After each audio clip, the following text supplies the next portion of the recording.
সত্যি বলতে গরিব পরিবারের সন্তান আমি। মধ্যবিত্ত বইলা এই সমাজে বাইসে আছি ভাই। যদি সবাই জানতে পারে আমি গরিব, তাইলে তো আমার এই সমাজে ঠাঁই নাই।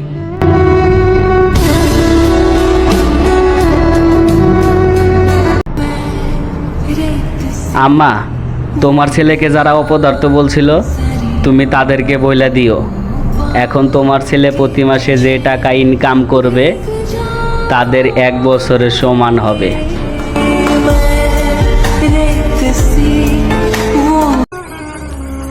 বাপের হোটেলে খাইয়া আর নরম বিছানায় শুয়ে থেকে বড় বড় স্বপ্ন দেখাই যায়।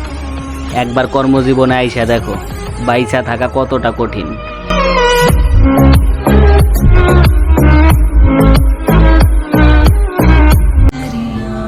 আমি নিজের হাতেই নিজের জীবনটারে খুন করছি।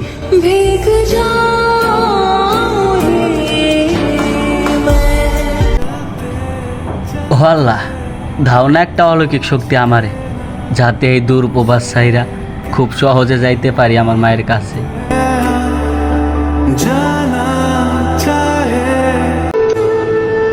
এই প্রবাসে আমারে কেউ জোর করে পাঠায় নাই, আমি নিজের ইচ্ছাতেই আইছি। আর যেদিন পরিবারে ভালোবাসা ছাইরা এই দূর প্রবাসে আইছি, সেদিন থেকে শুধু আমার নিঃশ্বাসটাই চলে।